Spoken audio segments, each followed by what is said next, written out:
असताना ऊच नीच लहान मोठा जातीपातीचा कसल्याही प्रकारे विचार न करता भगवंताने भक्ताची कामं केली. तर कोणत्या भक्ताचं काम केलं बरं? तर गंगाखेडच्या जनाबाईंचे आई वडील हे पंढरपूरच्या वारीमध्ये निघाले होते. वारी ही जनाबाईंच्या घरासमोरून जायची. तेव्हा जनाबाई आपल्या आईला म्हणतात, आई मला पण पंढरपूरला यायचंय ग, मला पण तो विटेवरचा पांडुरंग बघायचा आहे. तेव्हा जनाबाईंची आई जनाबाईंच्या वडिलांकडे गेली आणि जनाबाईंच्या वडिलांना म्हणती, अहो जना काय म्हणती बघा ना. तेव्हा जनाबाईंची म्हणती की मला पण पंढरपूरला यायचंय. तेव्हा जनाबाईंचे वडील म्हणतात, अगं जने तू पंढरपूरला कशी येशील ग, तू लहान आहेस, तू मोठी झाल्यानंतर मी स्वतः तुला नेईल ग, पण तू आता येऊ नको. एवढा प्रवास काय कमी आहे का? कुठं राहिलं आपलं गंगाखेड आणि कुठं राहिलं पंढरपूर? इतक्या लांब चालणं होईल का तुला? तेव्हा जनाबाई म्हणते, नाही मी तर पंढरपूरला येणारच आहे. जनाबाईंची आई म्हणते, अगं जने कशाला उगा त्रास करून घेती? वाटेतून वारा पाऊस पाणी जेवायला भेटतं की नाही याची गॅरंटी नाही, कशाला एवढा त्रास करून घेती? बस नाहीतच. जनाबाई म्हणते, मी नाही तुमचं ऐकणार, मला पंढरपूरला यायचंयच, मला तो विटेवरचा पांडुरंग बघायचायच. मग तेव्हा जनाबाईंचे वडील म्हणतात, बर चल मग ही पोरगी काही दुसऱ्याचं ऐकते वय, घ्या हिला पण. आणि हे तिघं सुद्धा त्या वारीमध्ये भजन करीत निघाले. राम कृष्ण हरी जय जय राम कृष्ण हरी, राम कृष्ण हरी जय जय राम कृष्ण हरी, राम कृष्ण हरी जय जय राम कृष्ण हरी, राम कृष्ण हरी जय राम कृष्ण हरी, राम कृष्ण हरी जय जय राम कृष्ण हरी, हरि जय राम कृष्ण हरि, राम कृष्ण हरि जय राम कृष्ण हरि, राम कृष्ण हरि जय राम कृष्ण हरि, हरि राम कृष्ण हरि जय जय राम कृष्ण हरि, हरि जय जय राम कृष्ण हरि जय जय राम कृष्ण हरि, राम कृष्ण हरि जय जय राम कृष्ण हरि, राम कृष्ण हरि जय जय राम कृष्ण हरि, राम कृष्ण हरि जय राम कृष्ण हरि जय जय राम कृष्ण हरि, कृष्ण हरि जय जय राम कृष्ण हरि, राम कृष्ण हरि जय जय राम कृष्ण हरि, राम कृष्ण हरि जय जय राम कृष्ण हरि, जय जय राम कृष्ण हरि, राम कृष्ण हरि जय जय राम कृष्ण हरि, राम कृष्ण हरि जय जय राम कृष्ण हरि, राम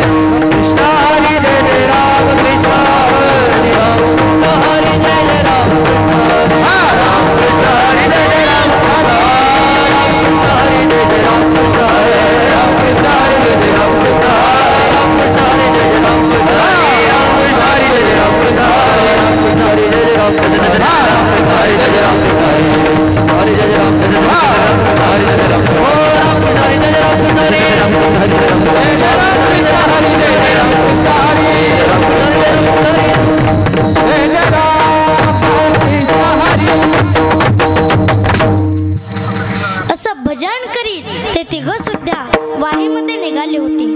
पंढरपूरला आले आणि पंढरपूरला आल्यानंतर जनाबाई भगवंताकडे बघत राहिल्या. जनाबाईंचे वडील म्हणतात, अगं जने भगवंताकडे काय बघायलीस, दर्शन घे ना. तेव्हा जनाबाई म्हणतात, बाबा आपल्या घरचा देव आणि इथला देव काय वेगळा वेगळा आहे का? जनाबाईंची आई म्हणते, नाही ग, इथला आणि आपल्या घरचा देव तर एकच आहे. तेव्हा जनाबाई म्हणतात, मग आई आपल्या घरचा देव माझ्याशी बोलतो आणि हा देव कमन माझ्याशी बोलत नाही बरं? तेव्हा जनाबाईंचे वडील म्हणतात, अगं जने देव कुठं बोलत असतो का ग, व काहीही बोलते, दर्शन घे. जनाबाई म्हणतात, नाही जोपर्यंत भगवंत माझ्याशी बोलत नाही ना तोपर्यंत मी घरी येणार नाही, तुम्हाला जायचं असेल तर जावा. जनाबाई हट्ट करतात. जनाबाईंचे वडील म्हणतात, अगं जने तुला सोडून आम्ही कसं जावं, चल ना, कशाला एवढा हट्ट करती? तेव्हा जनाबाई म्हणतात, नाही जोपर्यंत भगवंत माझ्याशी बोलत नाही तोपर्यंत मी येणारच नाही. तेव्हा जनाबाईंचे आई वडील जनाबाईला समजवू लागले. तेव्हा पांडुरंगाच्या मूर्तीतून आवाज आला की तुम्ही तुम्ही जावा, जना ही माझी लेक आहे, जनाला मी सांभाळेल, तुम्ही जावा, तिची तुम्ही काय काळजी करू नका.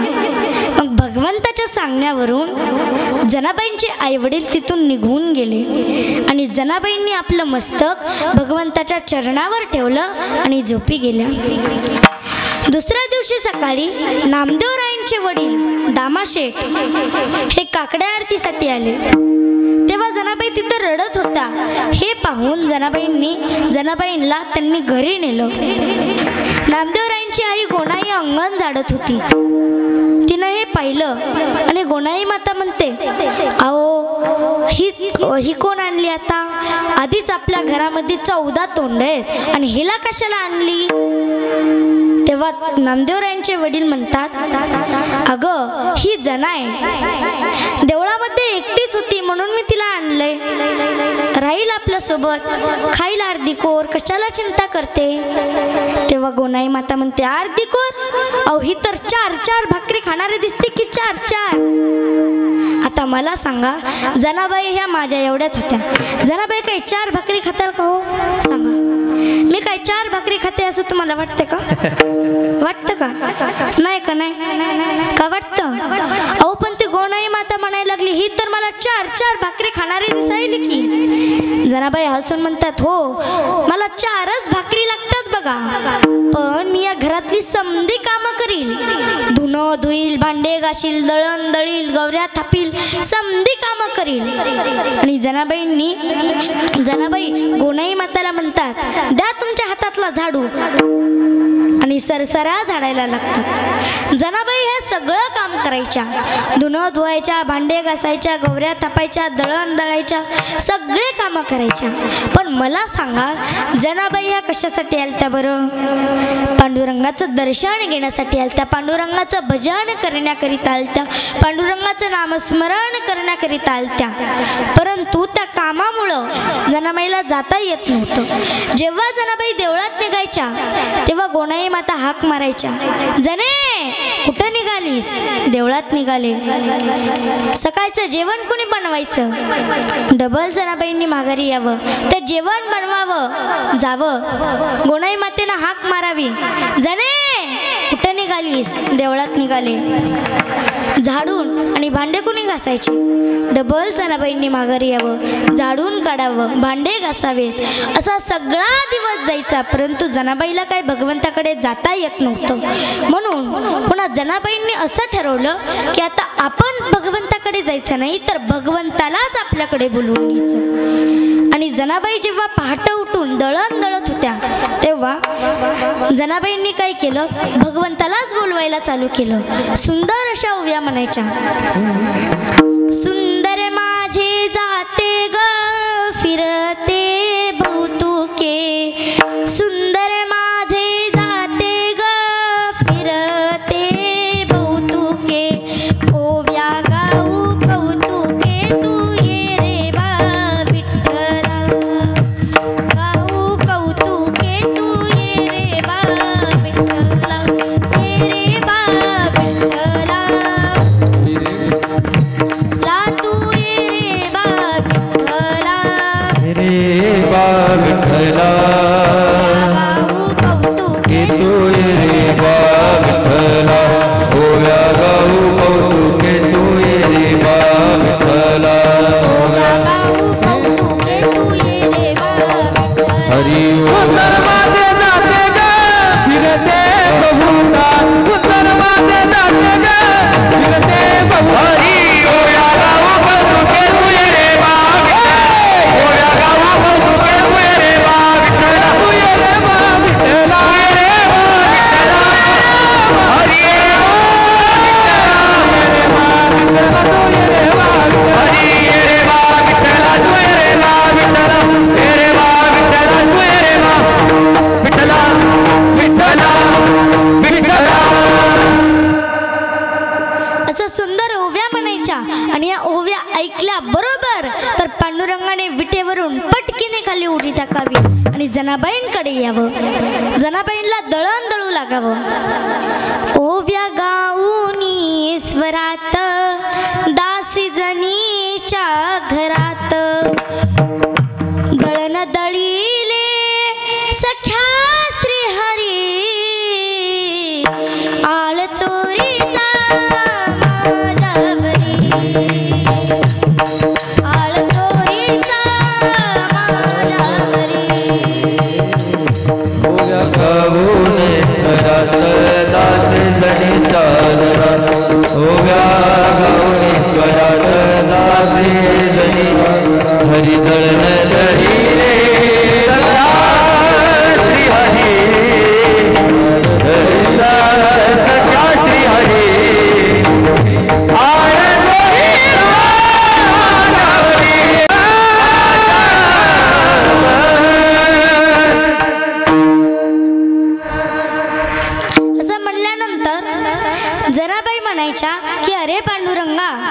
कशाला दळण दळू लागायलास?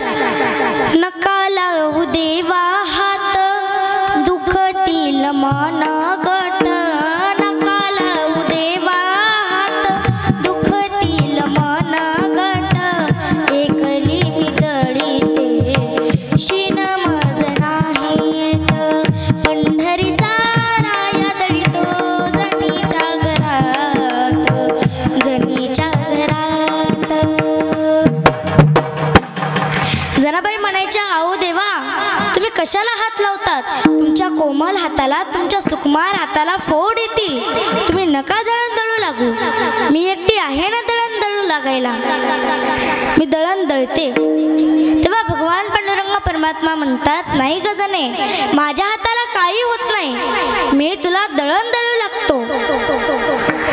मग तेव्हा जनाबाई म्हणतात की देवा आता तुला जर दळण दळायचंच असेल तर असं मुक्याने दळू नको बघ, एखादी ओवी म्हण ना.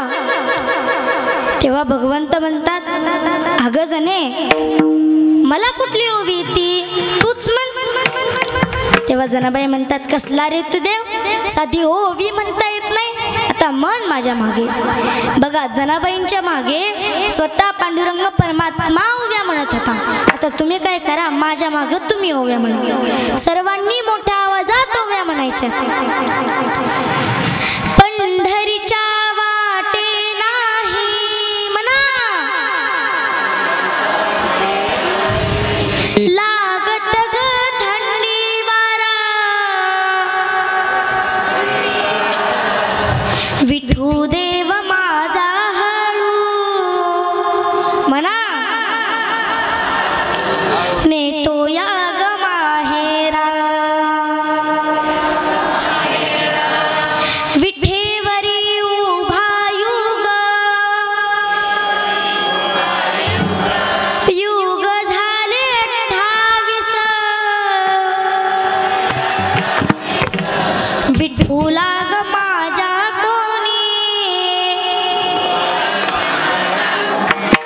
म्हणे नाग खाली बैस, विठू देव माझा पिता, रखुमाई माझी माता, उरला ग शीन भाग, दोघांना गोव्या गाता, दोघांना गोव्या गाता. वा वा वा, महिला मंडळ काय मस्त ओव्या म्हणलं. पुरुष मंडळी एकदा महिला मंडळांसाठी जोरदार टाळ्या वाजवा.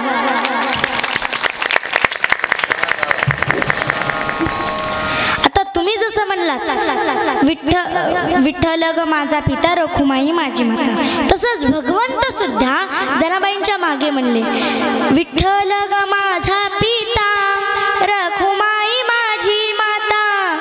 तेव्हा जनाबाई म्हणतात, अरे देवा वेडा झालास की काय, रखुमाई माझी माता आहे, तुझी थोडी माता आहे, तुझी तर ती पत्नी आहे. म्हणजे बघा भगवंत जनाबाईंच्या ओव्यामध्ये इतके गुंग झालते की ते आपल्या पत्नीला सुद्धा माता म्हणत होते. इतक्या सुंदर ओव्या माझ्या जनाबाईंच्या होत्या. पण आताच्या जनाबाईंच्या ओव्या कशा आहेत महाराज सांगू का तुम्हाला? आंब्याचा गांबरस पाणी घालून केला नास, माझ्या ग गंगूला नवरा मिळाला गांजा खस, गुरु गुरु गुरु. म्हणजे आताच्या जनाबाईच्या ओव्या असल्या महाराज. अहो एक बाई तर म्हणायली होती, एक गाणं म्हणत होती, सांगते तुम्हाला. अरे अरे विठोबा तुझ्यात माझं मन, घेतला मोबाईल करी, अरे अरे विठोबा तुझ्यात माझं मन, घेतला मोबाईल करीते तुला फोन, तुझी रेट लई लई येते म्हणून तुला मी मिस कॉल देते, देवांचाही तू रे देवन, माझा नंबर कर रे सेव. आता बघा महाराज असल्या ओव्या म्हणतात, असले गाणे म्हणतात. पण माझ्या ज्या जनाबाई होत्या त्या कसल्या मस्त ओव्या म्हणत होत्या. अहो भगवान पांडुरंग परमात्म्याने कुठल्याच कामात अजिबात लाज धरली नाही. जेव्हा जनाबाई साड काढायला पुढे जायच्या तेव्हा भगवान पांडुरंग परमात्मा धावत धावत जनाबाईंच्या पुढे जायचे आणि उखळ काढून टाकायचे, उखळ सांडायचे. आणि जनाबाई जेव्हा उखळ काढायच्या तेव्हा भगवान पांडुरंग परमात्मा साळ काढायचे. साळ काढून काढून भगवंताच्या हाताला फोड आले आणि जनाबाई म्हणतात, हाताले से फोड जनी म्हणे मुसळ सोड. जनाबाई म्हणतात, देवा तुम्ही मुसळ सोडा, तुमच्या हाताला फोड आले. अहो भगवंताने जनाबाईची अनेक कामे केली. जेव्हा जनाबाई शेण गोळा करायला पुढे जायच्या तेव्हा भगवान पांडुरंग परमात्मा धावत धावत जनाबाईपाशी जायची. जनी जाय शेणासाठी उभा आहे तिच्या पाठी. मग गौऱ्या गोळा करून गाठोडं बांधल्यानंतर भगवंताने ते गाठोडं आपल्या डोक्यावरती घ्यावं आणि पुढं चालावं. जनाबाई मागं चालायच्या. मोठ उचलून डोळीवरी घेई मागे चाले जनाबाई. एके दिवशी काय झालं, जनाबाई आंघोळीला बसल्या आणि त्यांना विसनाला पाणी नव्हतं. म्हणून त्यांनी भगवंताला सांगितलं, देवा आम्हाला विसनाला पाणी आणून द्या. जनी बैसली नायाला पाणी नाही विसनाला. प्रत्यक्ष पांडुरंग परमात्म्याने जनाबाईची मस्करी केली आणि गार पाणी द्यायच्या ऐवजी गरम पाणी दिलं आणि बाजूला जाऊन बसले. जनाबाईंनी जेव्हा ते पाणी डोक्यावरती घेतलं तेव्हा जनाबाईंना जास्तच गरम लागलं आणि जनाबाईंनी देवाला शिव्या द्यायला चालू केल्या. अरे अरे विठ्ठा, मूळ मायेच्या कारट्या, तुझी रानरणकी झाली, जन्म सावित्री चुड्याल्याली. तुझे गेले मडे, तुला पाहुनी काळरडे, उभी राहुनी अंगणी, शिव्या देत दासी जनी. विठ्ठल